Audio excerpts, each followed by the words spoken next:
Hello friends, welcome to my channel. ഇപ്പോൾ UK government first priority എന്ന് പറയുന്നത് net immigration കുറയ്ക്കുക എന്നുള്ളതാണ്. ഇപ്പോൾ നമുക്കറിയാം, ലേബർ ഗവൺമെൻറ് അധികാരത്തിൽ വന്നിട്ട് 2 ആഴ്ചയൊക്കെ ആയിരിക്കുന്നു. അവർ ഇമിഗ്രേഷൻ്റെ കാര്യത്തിൽ എന്താണ് ഒരു തീരുമാനമെടുക്കുന്നത് എന്നറിയാനായി എല്ലാവരും കാത്തിരിക്കുകയാണ്. പക്ഷേ ഇതുവരെ അതിനെക്കുറിച്ചുള്ള ഒരു തീരുമാനമൊന്നും അവർ പറഞ്ഞിട്ടില്ല. അപ്പോൾ വളരെയധികം ആൾക്കാരാണ് ഇപ്പോൾ UK കുടിയേറിയിരിക്കുന്നത്. അത് ഇന്ത്യയിൽ നിന്ന്, അതുപോലെ തന്നെ ആഫ്രിക്കയിൽ നിന്ന്,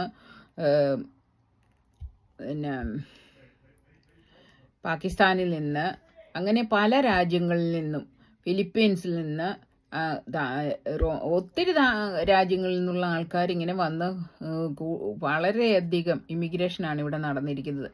അപ്പോൾ ഇവിടുത്തെ ആൾക്കാർ, നമ്മുടെ UK അവർ ഇംഗ്ലീഷുകാർ ഇപ്പോൾ വളരെയധികം ഫ്രസ്ട്രേറ്റഡ് ആണ്. ഇങ്ങനെയുള്ള ഇമിഗ്രൻസിനെ കൊണ്ട് UK വളരെയധികം പോപ്പുലേഷൻ കൂടിയിരിക്കുകയാണ്.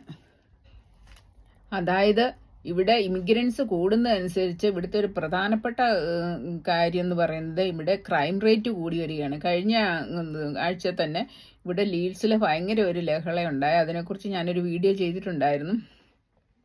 അപ്പോൾ ഇങ്ങനത്തെ കാര്യങ്ങളെല്ലാം ഈ ഇമിഗ്രേഷന് എതിരായിട്ട് ഇവിടുത്തെ ആൾക്കാരെ തിരിക്കുന്നുള്ള ഒരു കാരണമായി തീരുകയാണ്. അപ്പോൾ ഇങ്ങനെയുള്ള കാര്യങ്ങളെല്ലാം കണക്കിലെടുത്തുകൊണ്ടാണ് ഇപ്പോൾ പുതിയ ഗവൺമെൻറ് ഇമിഗ്രേഷൻ കുറച്ചുകൊണ്ട് ഇവിടെയുള്ള ആൾക്കാരെ തന്നെ എല്ലാം, അതായത് ജോലിയില്ലാതെ ബെനിഫിറ്റ് മേടിച്ച് വീട്ടിലിരിക്കുന്ന ധാരാളം ആൾക്കാരുണ്ട്. അപ്പോൾ അവരെയൊക്കെ അവർക്ക് വേണ്ടുന്ന ജോലി ചെയ്യാൻ പറ്റുന്ന സാഹചര്യം ഒരുക്കി കൊടുത്ത് അവരെ ജോലിയിലേക്ക് കൊണ്ടുവരുവാണെങ്കിൽ ഇമിഗ്രേഷൻ ഒത്തിരി കുറയ്ക്കാൻ പറ്റുമെന്നുള്ള കാര്യമാണ് ഇവർ ഇപ്പോൾ കരുതുന്നത്. അപ്പോൾ അതിനെക്കുറിച്ച് അങ്ങനെയുള്ളൊരു നടപടികളാണ്, അങ്ങനെയുള്ളൊരു കാര്യങ്ങളിലേക്കാണ് ഇപ്പോൾ അവർ പ്രധാനമായും ശ്രദ്ധിക്കുന്നത്. അതുപോലെ തന്നെ ഇപ്പോൾ വേറൊരു കാര്യം, ഒരു പ്രധാനപ്പെട്ട കാര്യം എന്ന് പറയുന്നത്, ഇപ്പോൾ നേഴ്സസ്, ഇവിടെ വന്നിരിക്കുന്ന നേഴ്സസ് ധാരാളം പേരാണ് ഈ ഒരു ന്യൂസിലാൻഡ് പാത്വേ വഴി ഓസ്ട്രേലിയയിലേക്ക് പോയിക്കൊണ്ടിരുന്നത്. ഇപ്പോൾ അത് അവർക്ക് ഇവിടുത്തെ രജിസ്ട്രേഷൻ വെച്ചുകൊണ്ട്, അതായത് ഇവിടെ ചെയ്തിരുന്ന രജിസ്ട്രേഷൻ കിട്ടാൻ വേണ്ടിയിട്ട് ചെയ്തിരുന്ന IATO, IELTS, OET എന്താണെങ്കിലും അതിൻ്റെ വെച്ചുകൊണ്ട് ന്യൂസിലാൻഡ് രജിസ്ട്രേഷൻ ചെയ്തിട്ട് അവർക്ക് അതുവഴി ന്യൂസിലാൻഡ് രജിസ്ട്രേഷൻ വഴി ഓസ്ട്രേലിയക്ക് പോകാൻ പറ്റുമായിരുന്നു. അപ്പോൾ ഇപ്പോൾ അതുപോലെ തന്നെ ഇവിടെ ഒരു 1800 മണിക്കൂർ UK വന്ന് ജോലി ചെയ്ത് കഴിഞ്ഞാൽ ഓസ്ട്രേലിയയിലേക്ക് പോകാൻ പറ്റുമായിരുന്നു. പക്ഷേ ഇപ്പോൾ ആ ന്യൂസിലാൻഡ് പാത്വേ അവർ ശരിക്കും റെസ്ട്രിക്റ്റ് ആക്കിയിരിക്കുകയാണ്. അതായത് ഇവിടുത്തെ രജിസ്ട്രേഷൻ വെച്ചുകൊണ്ട് അവർക്ക് അങ്ങോട്ട് പോകാൻ പറ്റത്തില്ല. ന്യൂസിലാൻഡ് രജിസ്ട്രേഷൻ എടുക്കാൻ വേണ്ടിയിട്ട് അവിടുത്തെ എക്സാമും കാര്യങ്ങളും പാസ്സാകണം. അപ്പോൾ അതിപ്പം അങ്ങനെ വരുമ്പോൾ ഇവിടെ നിന്ന് ധാരാളം നേഴ്സുമാർ കൊഴിഞ്ഞു പോയിക്കൊണ്ടിരുന്നതിന് ഒരു കുറവ് വരും. അപ്പോൾ അങ്ങനെ വരുമ്പോഴും ഇവർക്ക് നേഴ്സസിൻ്റെ ഷോർട്ടേജ് കുറഞ്ഞു വരും. അതുപോലെ തന്നെ ഇവിടെ ധാരാളം ഇവിടെയുള്ള ആൾക്കാരെ തന്നെ ട്രെയിനിങ് നൽകി. ഇപ്പം നമ്മുടെ നാട്ടിൽ നിന്ന് തന്നെ വന്നിരിക്കുന്ന കുറേ നഴ്സിംഗ് സ്റ്റുഡൻസ് ഉണ്ട്. അതുപോലെ തന്നെ ഇവിടുത്തെ സ്റ്റുഡൻസും എല്ലാവരെയും കൂടുതലായിട്ട് നഴ്സിംഗ് ചെയ്യുവാൻ വേണ്ടിയിട്ട് അവരെ പ്രോത്സാഹിപ്പിച്ച് അങ്ങനെ ഇവിടെ കൂടുതൽ നേഴ്സസിനെ ഇവിടുന്ന്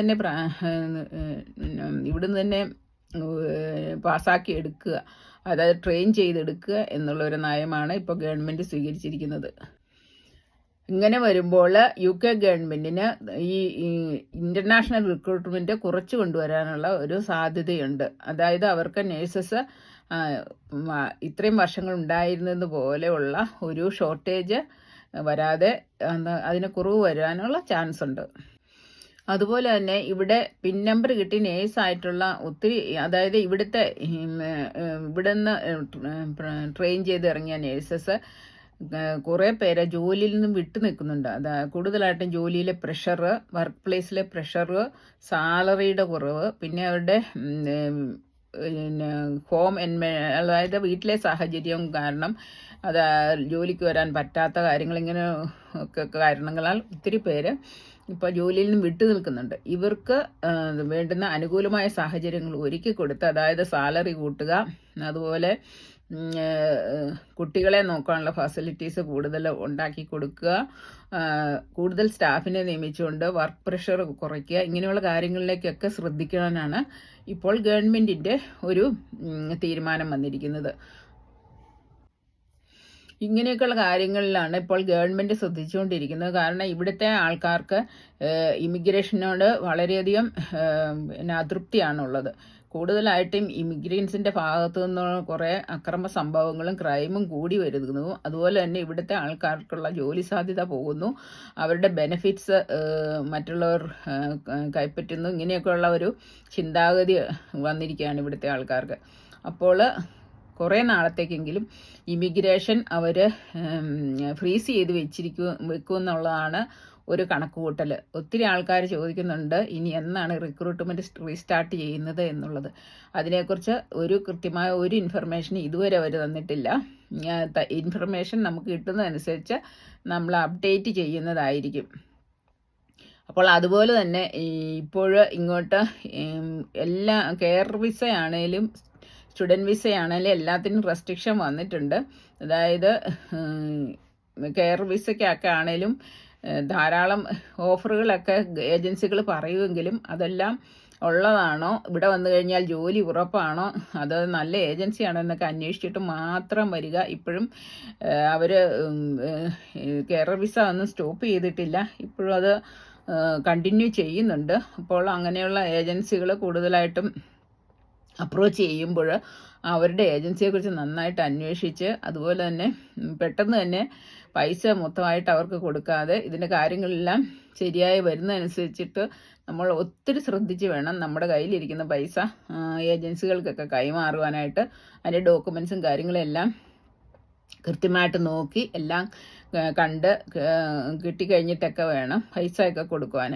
അതുപോലെ തന്നെ ഇവിടെ വന്നു കഴിഞ്ഞ് നേഴ്സിംഗ് ഹോമിൽ കെയർ ഹോമിലൊക്കെ കയറുന്ന കെയർമാർക്ക് അവർക്ക് കൂടുതലായിട്ടും അവേഴ്സ് കിട്ടാതെ വരുന്ന സന്ദർഭവും അതുപോലെ തന്നെ നിസ്സാര കാര്യങ്ങൾ പറഞ്ഞ് അവരെ പിരിച്ചുവിടുന്ന ഒരു കാര്യങ്ങളും ഒക്കെ നടന്നുകൊണ്ടിരിക്കുന്നുണ്ടായിരുന്നു. പക്ഷേ ഇപ്പോഴത്തെ ഗവൺമെൻറ് അതിനെതിരെ നിയമം പാസ്സാക്കുമെന്നാണ് പറഞ്ഞിരിക്കുന്നത്. അതുകൊണ്ട് അതിനൊക്കെ ഒരു നിയന്ത്രണം വരുമെന്ന് പ്രതീക്ഷിക്കാം. അതുപോലെ തന്നെ അവർ കെയർ ഹോമുകളൊക്കെ ഇതിനെക്കുറിച്ചുള്ള അന്വേഷണം നടത്തും എന്നാണ് പറഞ്ഞിരിക്കുന്നത്.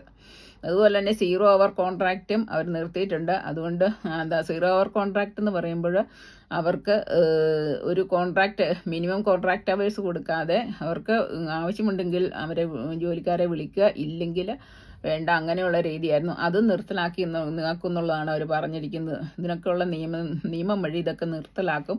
അങ്ങനെ വരുമ്പോൾ അങ്ങനെയുള്ള ഒരു സാഹചര്യം ഇനി വരികയില്ല എന്ന് പ്രതീക്ഷിക്കാം. എന്നാലും നമ്മൾ പൈസ കൈമാറുന്നതിന് മുമ്പ് നമുക്കുള്ള പ്ലേസ് സെക്യൂർ ആണെന്ന് അറിഞ്ഞിട്ട് മാത്രം പൈസ കൈമാറുക. അത് വരുന്ന ഏജൻസിക്ക് ഇവിടുത്തെ സ്പോൺസർഷിപ്പ് ചെയ്യാനുള്ള ലൈസൻസ് ഉള്ളതാണെന്ന് ഉറപ്പാക്കുക. കുറേ നേഴ്സിംഗ് ഹോമിൻ്റെയൊക്കെ ലൈസൻസ് ഇങ്ങനെയുള്ള അന്വേഷണങ്ങൾ അവർ ഇതിനുള്ള കാര്യങ്ങളിൽ എല്ലാ ക്രൈറ്റീരിയ മീറ്റ് ചെയ്യാൻ പറ്റാത്ത കാരണം ഒത്തിരി നേഴ്സിംഗ് ഹോമുകളുടെ ലൈസൻസ് പോയിട്ടുണ്ട്. അപ്പോൾ അങ്ങനെയുള്ള കാര്യങ്ങളിലൊക്കെ അന്വേഷിച്ച് എല്ലാം കൃത്യമാണോ എന്ന് അന്വേഷിച്ചിട്ട് മാത്രം ഇതിലേക്ക് വരുന്നവർ വളരെ ശ്രദ്ധിച്ച് മാത്രം ഇതിന് പൈസയൊക്കെ കൈമാറി കാര്യങ്ങളൊക്കെ മുന്നോട്ട് നിൽക്കുക. അപ്പോൾ ഇനി ഇൻ്റർനാഷണൽ റിക്രൂട്ട്മെൻറ്റ് ഫോർ നേഴ്സസ് എന്നാണ് തുടങ്ങുന്നതെന്ന് നമുക്ക് കൃത്യമായ ഒരു കണക്കൂട്ടലുകളും ഇല്ല. അവർ തൽക്കാലം അത് ഫ്രീസ് ചെയ്ത് വെച്ചിരിക്കുകയാണ്. അപ്പോൾ ഏതായാലും അത്ര പെട്ടെന്നൊന്നും അവർ തുടങ്ങുമെന്ന് പ്രതീക്ഷിക്കുന്നില്ല. അപ്പോൾ എല്ലാവരും ഇപ്പോൾ OET ഒക്കെ പാസ്സാകാത്തവർ ഇപ്പോൾ ഉടനെ അത്ര പെട്ടെന്നങ്ങ് OET എഴുതി പാസ്സായി നിൽക്കണോ എന്നുള്ളതൊരു കുറച്ചുകൂടി ഒന്ന് നോക്കിയിട്ട് മതി എന്നുള്ളതാണ് എൻ്റെ അഭിപ്രായം. എല്ലാം പഠിച്ചുകൊണ്ടൊക്കെ ഇരിക്കുക, ഇംഗ്ലീഷൊക്കെ നന്നായിട്ട് പഠിച്ച് OETക്കുള്ള പ്രാക്ടീസൊക്കെ നടത്തിക്കൊണ്ടിരിക്കുക. കാരണം 2 വർഷത്തേക്കിനല്ലേ ഈ OETക്ക് ഇത് വാലിഡേഷൻ ഉള്ളൂ. അപ്പോൾ അത് കുറച്ച് താമസിപ്പിച്ച് എഴുതുവാണെങ്കിലും അത് നല്ലതായിരിക്കും. കുറച്ച് താമസിച്ച് അപ്പോൾ അത്രയും താമസിച്ചല്ലേ ഇത് എക്സ്പയറി ആകത്തുള്ളൂ. അപ്പോൾ ഒരു 2 വർഷം 1 വർഷമൊക്കെ ആകുമ്പോഴത്തേനും ഇനി OET എക്സാം എഴുതുകയാണ് നല്ലതെന്നുള്ളതാണ് എനിക്ക് തോന്നുന്നത്. ഇപ്പോൾ എഴുതാൻ തയ്യാറെടുത്തിരിക്കുന്ന കുട്ടികൾ ഉടനെ എഴുതാതെ ഒരു നിയർലി 1 ഇയറൊക്കെ ആകുമ്പോഴത്തേക്കിനും എഴുതാനുള്ള തയ്യാറെടുപ്പുകൾ നടത്തുകയാണെങ്കിൽ പിന്നെ അത് കഴിഞ്ഞ് അധികം താമസിയാതെ അവർ ചിലപ്പോൾ ഓപ്പൺ ആക്കാൻ ചാൻസ് ഉണ്ട്. അപ്പോൾ ഇതിനിടയ്ക്ക് എനിക്ക് അപ്ഡേറ്റ്സ് കിട്ടുന്നതനുസരിച്ച് ഞാൻ നിങ്ങളെ അപ്ഡേറ്റ് ചെയ്യുന്നതായിരിക്കും. അപ്പോൾ അടുത്ത വീഡിയോയുമായി വരുന്നവരെ എല്ലാവർക്കും ബൈ.